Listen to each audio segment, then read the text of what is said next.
covering everything that you need to know in talent experience. People applying for new positions is like the cherry on top. With the technology to attract talent. Recruiters always know their best talent. The AI just learned to use that information. Inclusion efforts across the organization. Tell me what it's like to work through associate story. Interviews with leaders in the industry. Talk about what's new in HR tech. What are the hot topics? We're here every week, folks. Weekly look at the latest and greatest topics in HR.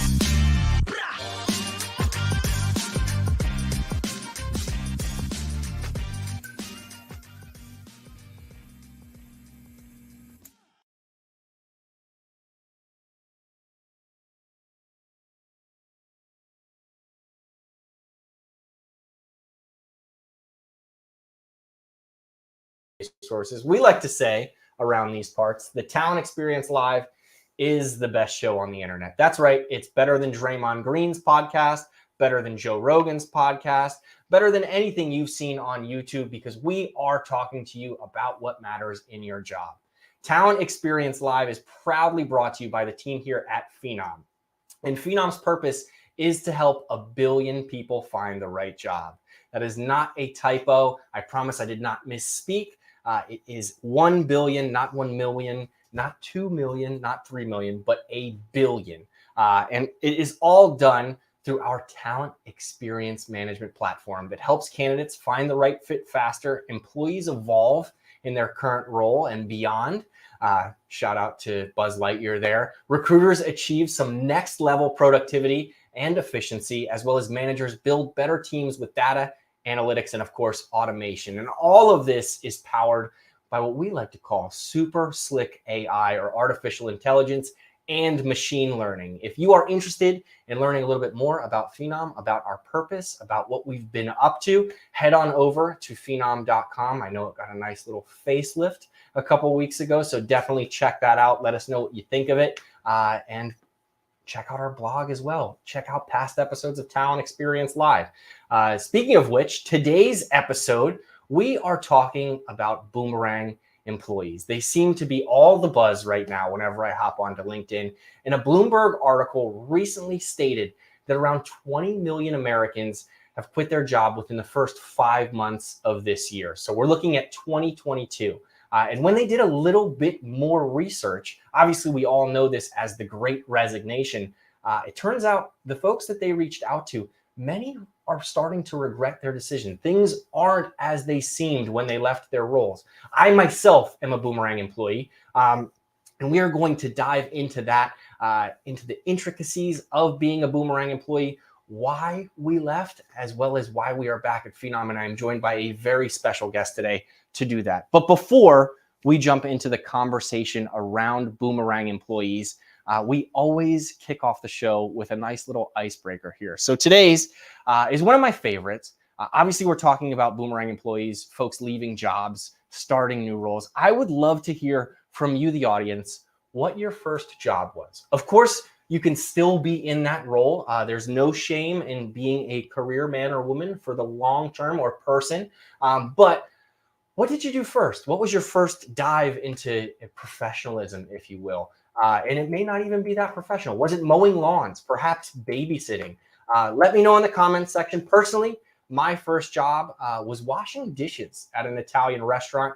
I won't say the name of that specific Italian restaurant because I was definitely too young. I think I was 11 years old. I was getting paid under the table, and I'm pretty sure that's illegal today and was illegal at the time. But I couldn't argue with $5 an hour under the table. And I've recently started watching the show Bear on Hulu. No free shout outs, but I can personally attest to that show being very, very accurate between the cigarettes, the cursing, the late nights. But I wouldn't change a thing. I loved being a dishwasher. I see a couple people chiming into the comments section. Tom Tate says camp counselor. That is awesome. I was terrified to go to camps. I'm not a big fan of bugs, but kudos to you, Tom. Hopefully helping folks like me who are scared of bugs, making them a little less fearful. Jen Thomas says she worked retail at a surf shop. Also, Tom said he almost got fired. Love to hear that story. We'll take that offline, though. Maggie chimes in and says that she worked at Panera Bread. Henry, or Hank, as he is called, says 11 years old, summer janitor at a school. nothing like getting paid, to do some public service there. That's awesome. Andreas is babysitter at the Weiss grocery store. Weiss, excuse me. I should know better. Lots of fun stuff there. Lots of retail. Would you go back? Would you be a Boomerang employee? I know I probably wouldn't. I can't do the late nights anymore. I have a small child at home. But nonetheless, we are talking about Boomerang employees today. And I'm going to expand a little bit upon that Bloomberg article that I mentioned before. Many Americans now feel the urgency to find work amid the current job market conditions. So they are looking elsewhere. And about half of these job seekers in the labor market believe that the overall job market conditions are going to get worse. Now, I'm no expert. That is from the experts at Bloomberg. But they also found out that among those 20 million Americans who quit their job within the past 5 months, the Great Resignation, as it's been called, in a survey that they found, about 42% of those individuals don't feel that their new role is living up to expectations. And another article published by the advisory board, a gentleman by the name of George Anders writes, "It could happen to any of us.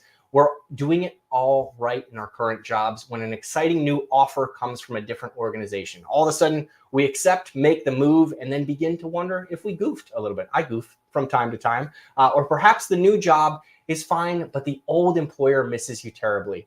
And then you start to hear offers to come back." And that's what we're talking about today. It could happen to any of us. It happened to me, and it happened to our guest today on Talent Experience Live. And with that, I'm going to bring on Jackie Riccardi, solutions consultant here at Phenom, to chat a little bit about our Boomerang experiences. Hi, everybody. Thanks for having me. Jackie, how are you? I'm doing well.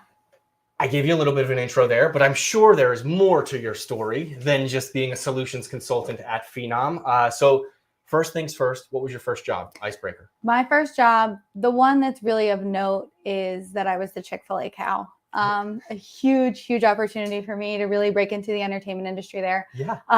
Really worked hard at being the cow a couple nights a week for when they had kids' nights at the local Chick-fil-A. That is awesome. Yeah. A bit of an acting background as Of well. course. Hollywood could be calling before you know I'm it. hoping they do. That's what I'm doing on this podcast today. Talk about Boomerang employees. You want to get back into acting. Jackie, we talked a little bit there about being a solutions consultant. So I know that you are a Boomerang employee. What goes into solutions consulting, and what's kind of a day in the life like for you? Yeah. So solutions consulting is pretty much a liaison between the sales team and the engineering team at Phenom.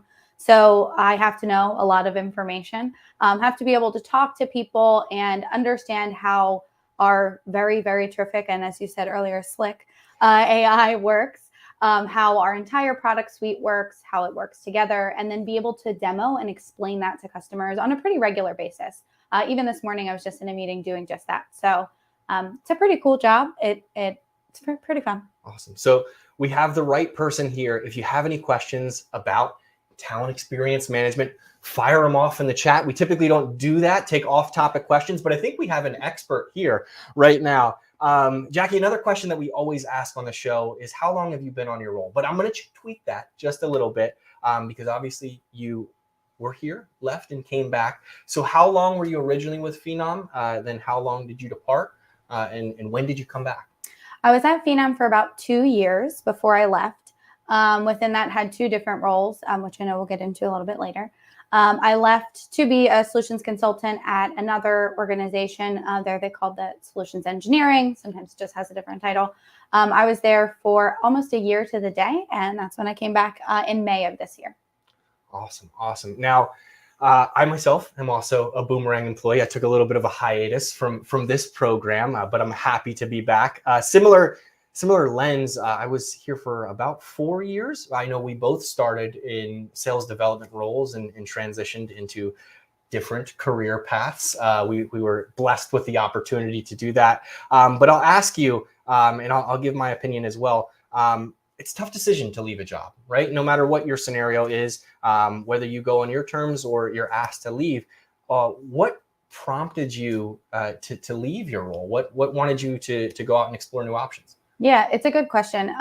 And when you think about a career path, and obviously that's what we talk about a lot here, you have to really think about the fact that it's almost never linear. So coming to Phenom was my first entrance into HR technology at all. I didn't know anything else. I was never a recruiter. I never worked with an ATS, not to use industry terms, but I really just didn't know about a lot about the landscape of what I was talking about on a regular basis. So in order to really expand my own knowledge, grow my own career, I wanted to take that step in the direction of learning about an ATS. I was talking to recruiters all the time about what it was like to use one without ever having been in one myself. So I really wanted to take the opportunity to grow myself in that direction, learn more about the landscape, and just become a better SC in general. That makes total sense. I understand wanting to learn more. For me, it was slightly different. I recently had a child. Congratulations. Thank you. I know I mentioned this is the third or fourth time I've mentioned it on today's show. Humble brag. But anyway, moving on, as my voice cracks, I personally left because of social pressures, right? There's a pressure of being a parent and, wanting to provide and do as much as you can. I joined a work from home opportunity. And also I couldn't help but hop onto LinkedIn and see these posts of people saying you have to change jobs every 3 to 4 years in order to keep up with inflation and all sorts of things. And it takes a toll on you quite a bit. So I left. It didn't turn out to be the right role for me. So I started to have some conversations. But before we get into what returning to work looks like, I think a critical part of being a Boomerang employee is, what was it like when you left? How were you sent off? I know on the marketing team here, we often refer to folks who find other opportunities as graduating, right? You mentioned no career path is linear, right, anymore. You don't start at entry level and go to manager, VP, so on and so forth. It rarely happens. So I'll ask you, when you did decide to leave, what was that experience like, and was it hard? It was really hard to leave, especially because, as I mentioned, this was my first introduction to HR technology. I worked on an SDR team for about 2 years. We were in the office every day. I moved to being an SC, and that was a remote position. So I didn't see my colleagues as often, but really grew to have great friendships with them because of the amount of time that we spent together working through things and learning about the technology. So the original decision to leave was a really tough one.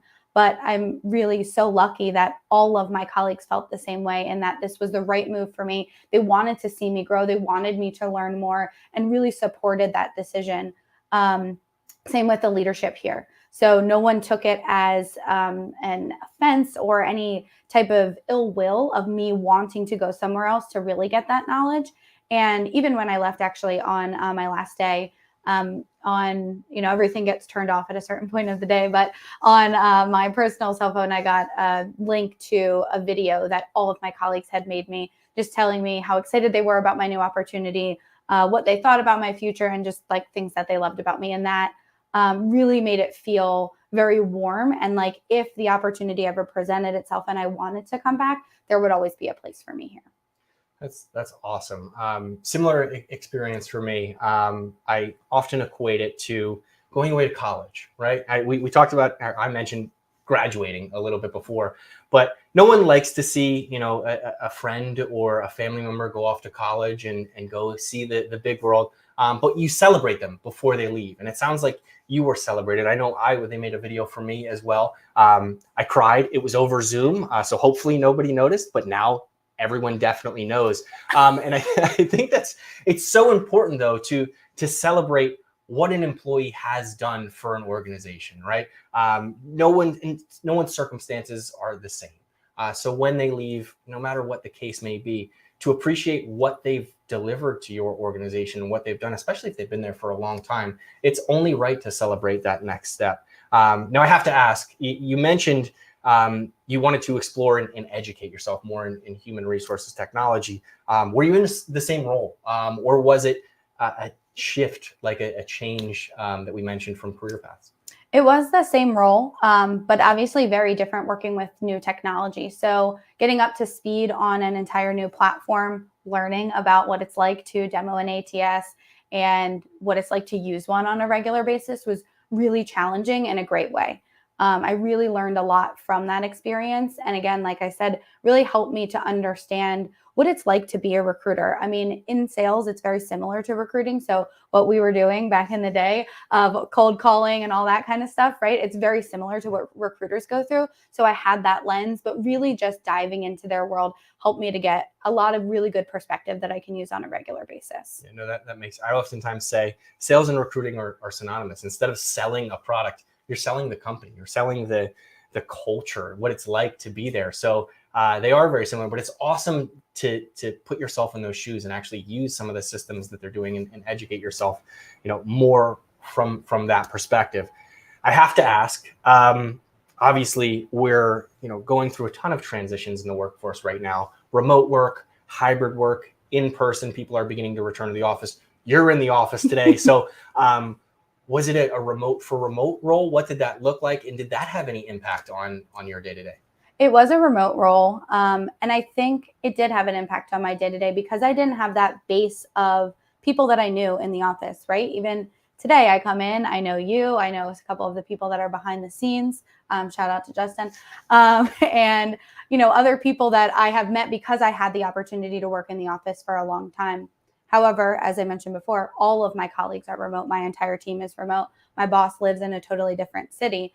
I make it a point, just because of who I am as a person, to continue to interact with people on a regular basis. So I have monthly check-ins with everybody on my team. I have weekly check-ins with some people who I'm in the process of mentoring. So there's a lot that I do to make sure that it still feels like I'm in an office and like I've got a really good support team. At the last organization that I was at, that was kind of difficult to do. We were very, very busy. So taking time out of the day to be able to do those things was a little bit more difficult and not used.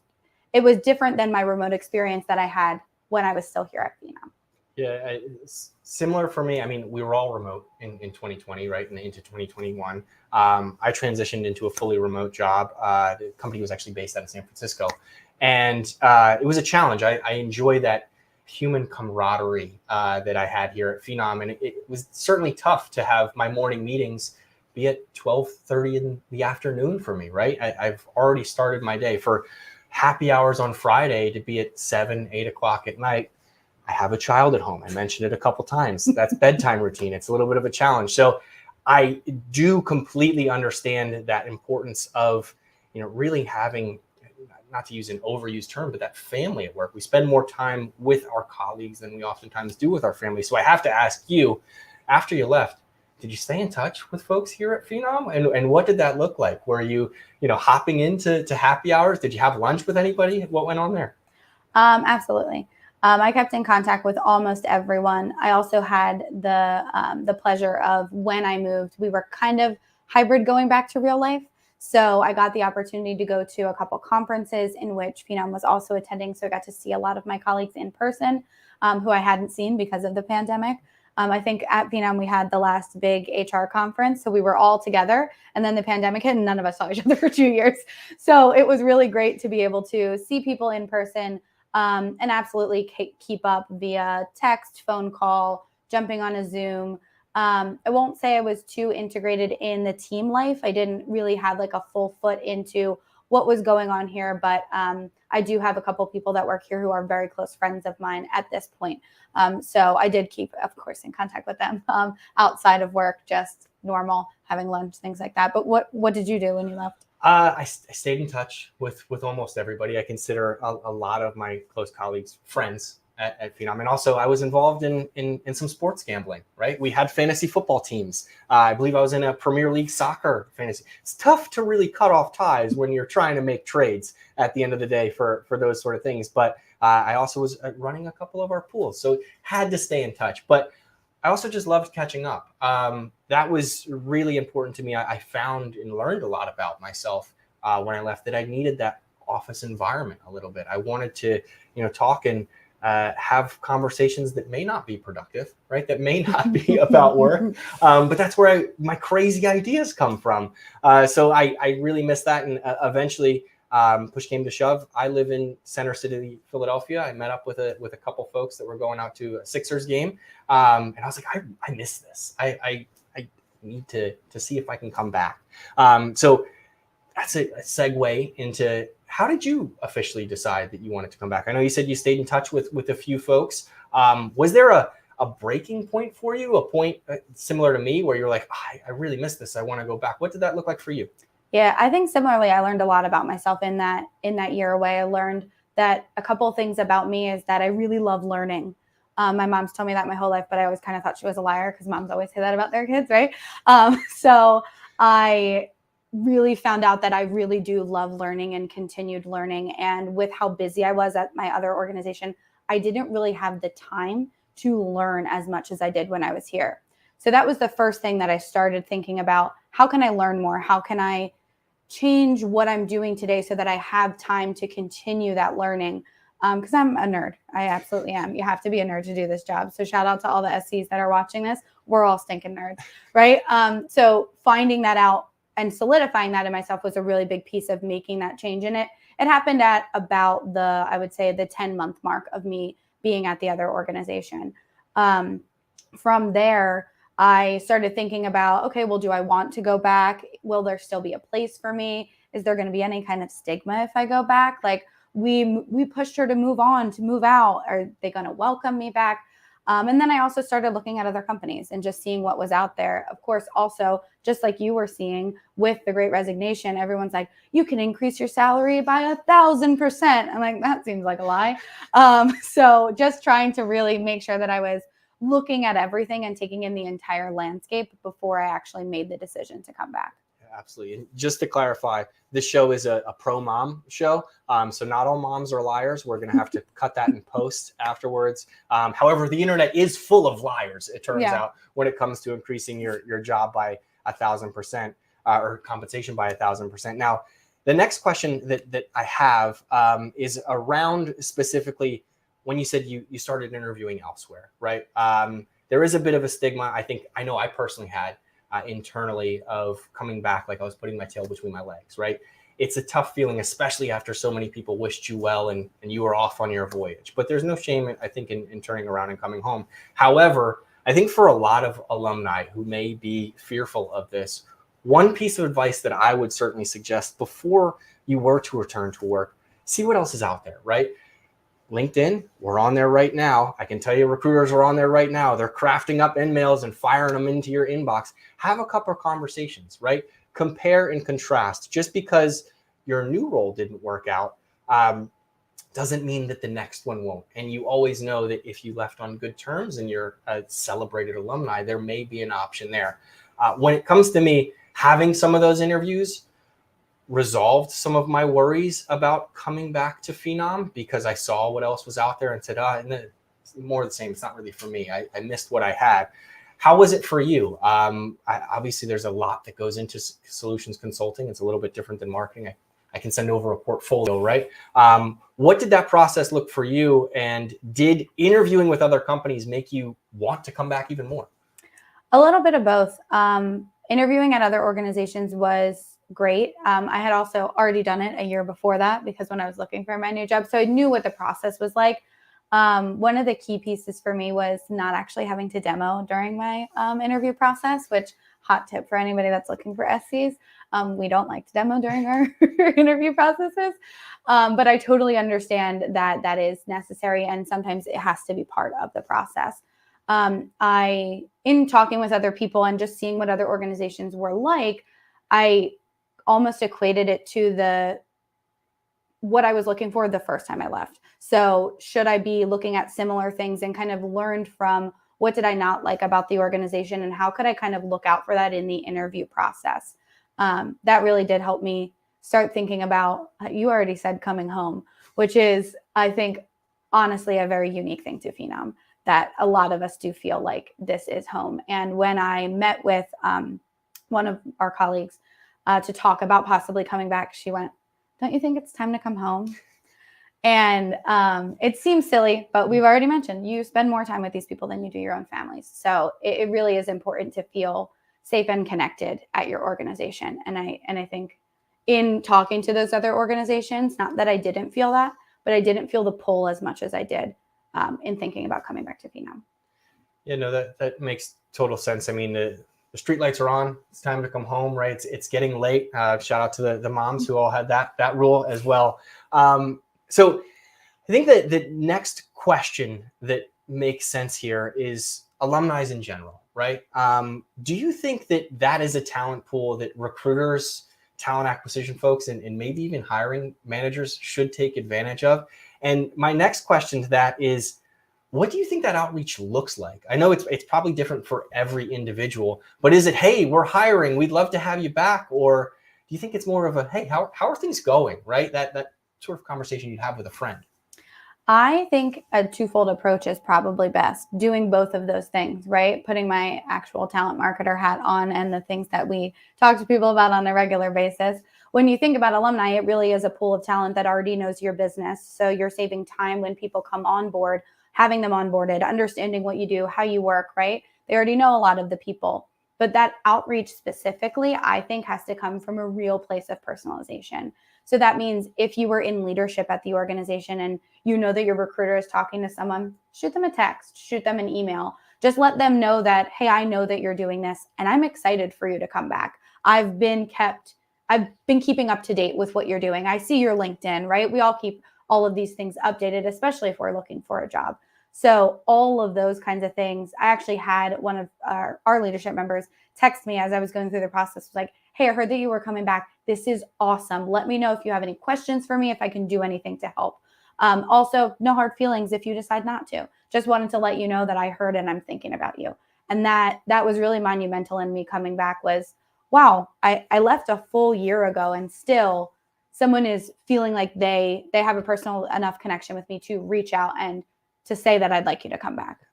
You know, that's awesome. I actually found a stat from that talent, that advisory board article that says companies save on average 33 to 66% of the cost of recruiting when they're bringing back Boomerang employees. Glassdoor chimes in and says that's on average around $20,000 per hire, which is crazy to think, especially when we look at a year like we've had where 20 million Americans have changed jobs in the past 5 months. A friendly reach out of, hey, how are things going, right? I oftentimes, I'll put my recruiter hat on, if somebody ever turned me down, right, and went with another opportunity, the first rule that I was taught was check in 3 or 4 weeks when the honeymoon phase is over, right? Ask how things are going. Ask if there's any referrals or anything like that. If you send somebody off with a good enough taste in their mouth, a good enough feeling, they'd be more willing to share some of those referral candidates or anything, or potentially come back, right, and do things like that.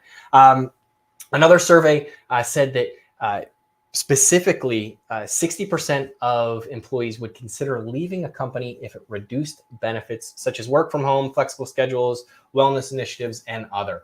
I mention that to ask you this. Is that a good potential outreach to an alumni pool that says, hey, we've opened up a new location, or hey, we're returning to the office, things are getting back to normal, don't you miss having mindless conversation with your coworkers like I do? As a soft touch point, do you think that works and that's effective? And quite frankly, would it have worked for you?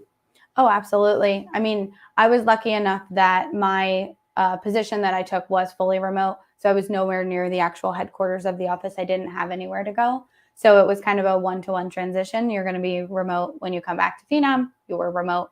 But it is nice, I think, to have this home base that I can come to. I did actually receive some emails about, hey, we're thinking about going back to the office. Let us know if you're still interested in a position, and things like that. And it just helps for you to know as an alumni, like what's still going on at that organization. What are the things that they're doing? What are the changes that they've put in place, especially with this chaos that we've been in for the past couple of years where everything is changing on a very, very frequent and quick basis. Yeah. And just keeping people up to date, right, is awesome to do.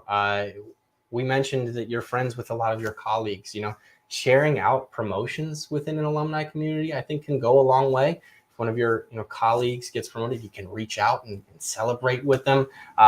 Opening up some of those offices, any new technology that comes out. We mentioned, the send-off process. People work really hard at their jobs, right? They're invested in having the company be successful. So to share some of those success stories that may be, Forbes lists or a great place to work or whatever that may be, I think is a far better outreach than your typical sales/recruiting outreach is, hey, do you have time for a call? Here's a Starbucks gift card. Rarely does that work, especially if you don't have a Starbucks in your neighborhood.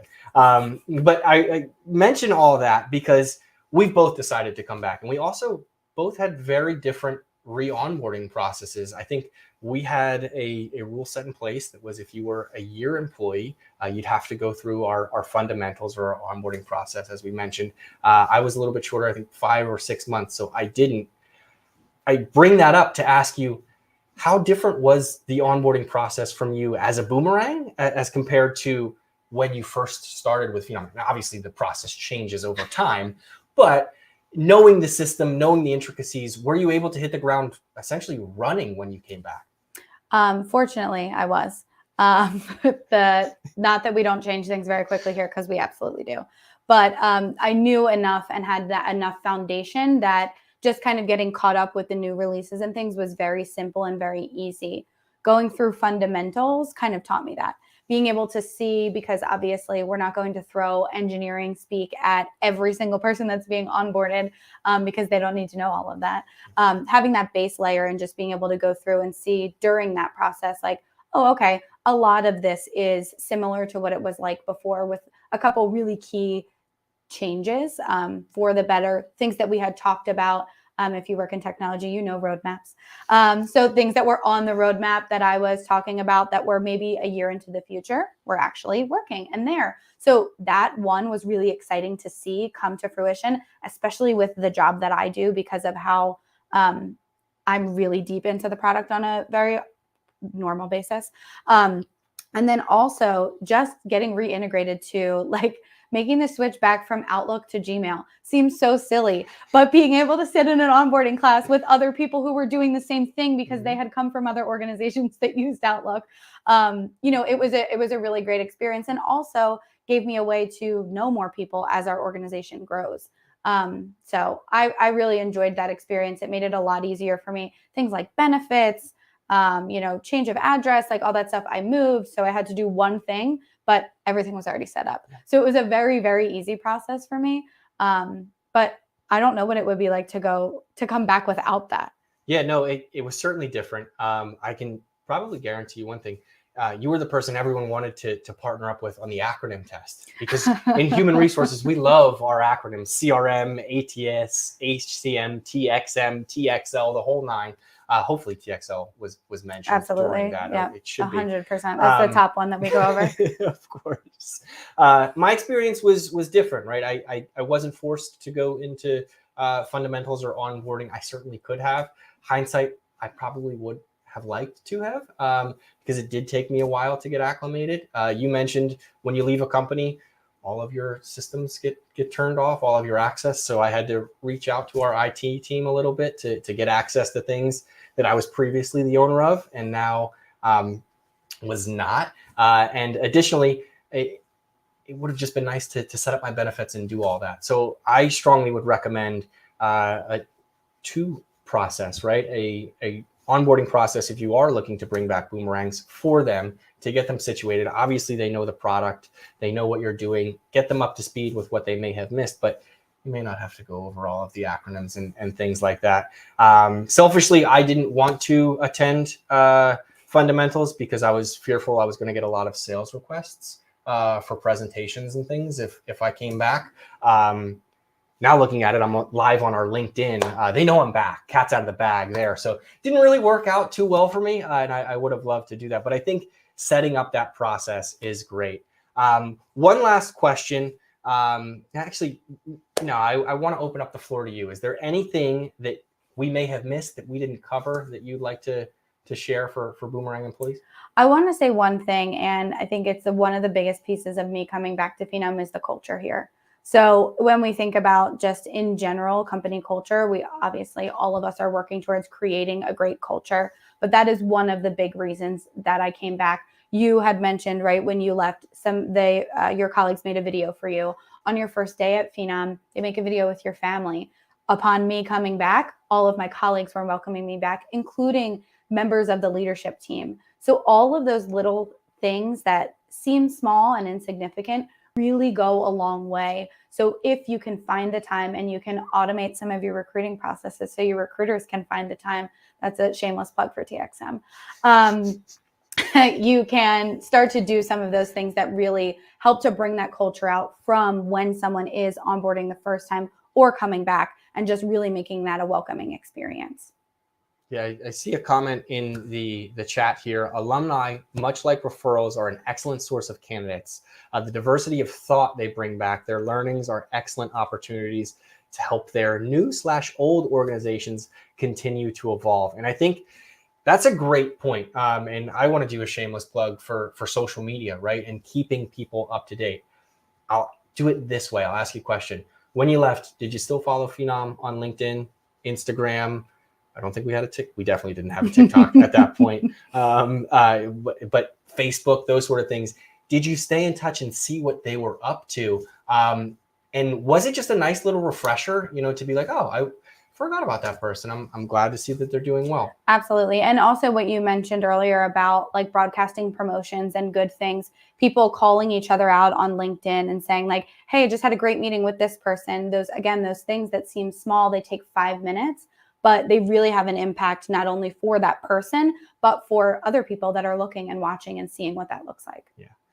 Jen chimes in and says MGM is a great example of a company that keeps in touch with alumni employees so they can re-engage and possibly rehire those people when the time is right. And I think that's a super, super interesting point, right? Because when we talk about our situations as Boomerangs, we both left on our own terms. Obviously, 2020 was a treacherous year for a number of industries, a number of people, a number of organizations. And unfortunately, they had to either lay off employees, furlough them, and all of a sudden, all of these people were out in the workforce. I think staying in touch with them and bringing them back, especially if you were honest in that process and saying, hey, we're going through a challenging time. We'd love to bring you back when things are. And we're getting to that point where things, I think, are pretty close to returning to normal, knock on wood, someplace around here. But yeah, I wanted to ask you this question. How does the Boomerang experience, do you think, differ for someone who may have left on their own versus someone who was, unfortunately let go due to circumstance? I mean, personally, I was let go of a job before. And looking back at it now, at the time, nothing could have made me come back. But after a certain amount of time, receiving updates, having colleagues continue to reach out to me, all of those things, when I was let go at a previous employer of mine, a lot of my colleagues reached out and said, hey, I'd love to help you find a job. I'd love to help you with this. I'd be a reference for you. So if there's a way in which you can provide those things very organically, that I think can really help in continuing to bridge that gap of, well, they didn't really leave me high and dry. I understand that as a business decision, things have to happen, but the people at that place of employment continued to be a resource for me. And I think that's a really, really big piece. I know I've seen some organizations that I can't remember off the top of my head, but HR leaders and CHROs and recruiters offering in the interim to help with people's resumes, refer them to other positions, because at that point it was out of their hands. So all things like that, again, just really continuing that personalized approach through everything that you're doing, I think makes a huge difference. Yeah, I've seen it so frequently on LinkedIn recently, unfortunately, because of the downsizing that's happening in tech, right? Every day I hop on and it's a new person saying, hey, I vouch for this individual. Anyone who has an open opportunity, let's network, right? Let's talk. And I think so much can happen through conversations. We both came back through conversations, different situations, but you never know who knows somebody. I was told by a professor in college, I'll never forget this. It is not about what you know, but it is about who you know. And I think having that opportunity, I know a lot of people say it's not just my professor in college, but either way. Shameless plug for the fact you went to college. Yes, I did. I did go to college. I won't talk about my GPA though. Moving on, networking and it's using the cheesy old analogy of the human and human resources, right? People leave organizations. Occasionally we all make the wrong decisions, right? You live and you learn, but continuing that personalized relationships that you talked about, continuing to offer a helping hand to those in need is really what it's about. And I think sets organizations a level above, right? You can't control the uncontrollables, but you can help whenever there is. So Exactly. Jackie, I want to thank you for joining today. Any last thoughts? I know I already gave you this opportunity and you crushed it out of the park, but Thanks for having me. yeah, Really good. excited to be here. And also, Mom, if you watch this, I don't think you're a liar. That was awesome. Thank you all so much for joining this episode of Talent Experience Live. I see Jen chimed into the chat with, here are some details on how companies are making it easier to kit with former, is that Kit? It might be Kit. I'm going to go with it at our Phenom blog. So definitely check that out. We also post a recap of every single TXL episode on there. Takes a day or two. We got a lot of writing that we have to do on the back end. Follow us on social for clips, snippets, anything that you may need. If you missed any of today's episode, it was a good one. I would highly recommend you hop over to our YouTube channel, hop on to LinkedIn, share this with your friends, family, loved ones. We'll be here next week. We're here every single Thursday, noon Eastern time.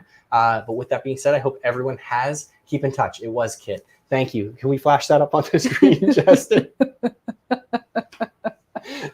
Shout out to Justin Devitt for putting up with my shenanigans today. Keep in touch. So this blog that Jen dropped in the chat is all around how companies are keeping in touch with their employees. I hope everyone enjoys the rest of their weekends, and we will see you next week, noon Eastern time. Thanks.